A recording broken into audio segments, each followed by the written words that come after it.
तो चलो आगे आज हम चाल समय दूरी पे जो प्रकार अपना 6 है, मिश्रण टाइप के जो प्रश्न होते हैं वो कैसे बनता है, तो हम देखते हैं कि वो कैसे बनता है। तो देखो, जो भी मिश्रण टाइप के हमारे प्रश्न आते हैं तो उसमें हमें एवरेज चाल दी होती है। तो जैसे एवरेज चाल फर्स्ट, एवरेज चाल सेकंड, दो हमें एवरेज देगा और बीच का एवरेज हमें नहीं दिया रहेगा, तो अगर वो निकाल सकते हैं या इसमें से कोई ना दो तो निकाल सकते हैं।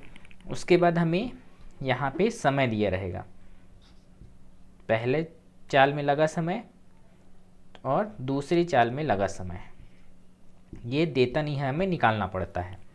तो अगर ये तीनों दे दिया है तो ये दोनों इजी निकल जाते हैं। तो कैसे निकलते हैं, तो देखो ये तीनों हमें पता चल गया, तो इन दोनों का जो अंतर है वो हमारा ये होता है और इन दोनों का जो अंतर है वो हमारा ये होता है।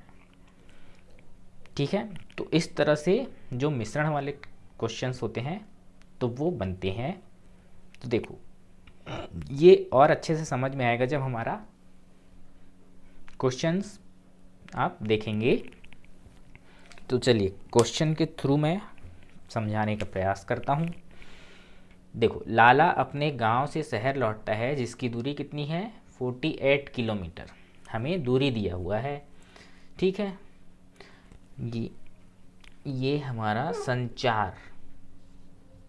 संचार के दो माध्यमों की सहायता से उसने अपनी यात्रा प्रारंभ में साइकिल से तय करता है और शेष यात्रा बस से तय करता है।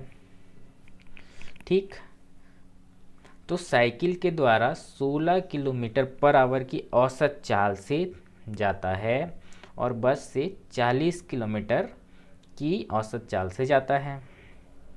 ठीक है, तो देखो दो चाल हमें औसत दी दी है, साइकिल के द्वारा 16 किलोमीटर पर आवर की चाल से जाता है और बस के द्वारा 40 किलोमीटर पर आवर की चाल से जाता है।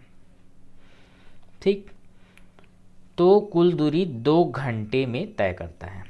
तो कुल दूरी का समय हमें दे दिया है, तो जो एक्चुअल औसत चाल जो है वो हमें निकालना पड़ेगा। तो हमें कुल दूरी दिया हुआ है और कुल समय दिया हुआ है, तो चाल बराबर क्या हो जाता है, दूरी बटे समय। ठीक, तो यहाँ पे जो मेन एक्चुअल चाल हो जाएगा 48 डिवाइडेड बाई 2, तो कितना आ जाएगा, ये 2 दूनी 4, 2 चौका 24 किलोमीटर पर आवर। ठीक, तो यहाँ पे एक्चुअल हमारा एवरेज आ गया 24 किलोमीटर पर आवर। और ये तभी संभव होगा जब देख सकते हैं कि अगर एक हमारा एवरेज चाल से छोटा होगा और दूसरा बड़ा होगा, तभी हमें जो मिश्रण वाले क्वेश्चन है मिश्रण से ही बनेंगे। ठीक, अदरवाइज मिश्रण से वो नहीं बनेंगे। ठीक, तो अब देखो, अब T1 और T2 हमें क्या बोला है, उसके द्वारा साइकिल से तय की गई दूरी निकालना है, मतलब इस चाल से चली गई दूरी। तो कैसे निकलेगा, मैं क्या बोला था कि इन दोनों का जो अंतर है वो यहाँ पे लिख देना है। तो इन दोनों का अंतर कितना आ जाएगा, 40 में से 24 गया तो 10 में से 4 गया तो 6, 3 में से 2 गया तो 1, 16। ठीक, अब इस 24 में से 16 जाएगा तो 14 में से 6 गया तो 8।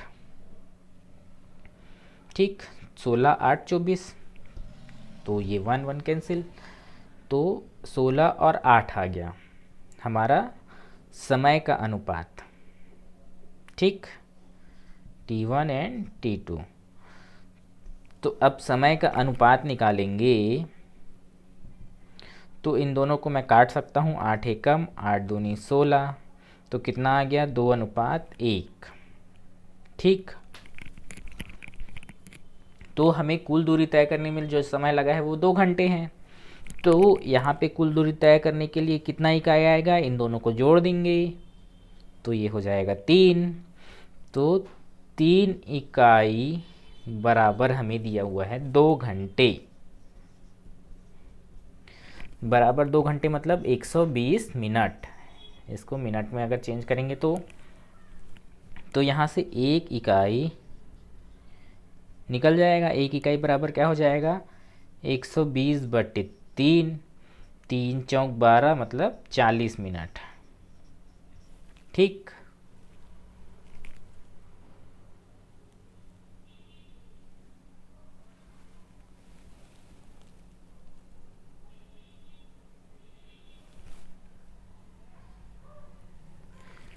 तो 40 मिनट का समय हमें लगा।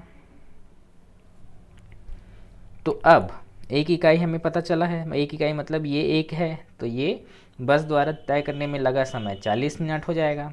तो 2 इकाई के लिए, तो 2 इकाई बराबर क्या हो जाएगा, इस 40 में 2 का गुणा कर देंगे तो 40 दूनी 80 मिनट। तो इस साइकिल से तय करने में लगा समय 80 मिनट। इस तरह से दोनों पे लगा हमारा जो समय है वो हमें यहाँ पता चल जाएगा। तो जो मिश्रण वाले हैं वो इसी टाइप से ही बनेंगे, जो हमें एवरेज समय दे दिया जाएगा चाल तब। ठीक है। अगर हमें दो समय का अनुपात और एवरेज उनकी चाल दी हुई है तो भी हम ये निकाल सकते हैं। ठीक है। तो इस टाइप से भी ये दे दिया होगा, मतलब ये 1 को छोड़ देगा बाकी 3 हमें दे देगा, या इसको छोड़ देगा बाकी ये तीनों चारों हमें दे देंगे, या ये 4 दे देगा ये बीच का छोड़ देगा। तो बस इसमें इतने ही टाइप के क्वेश्चन बनेंगे। ठीक है। तो चलिए नेक्स्ट वीडियो में नया टाइप देखेंगे।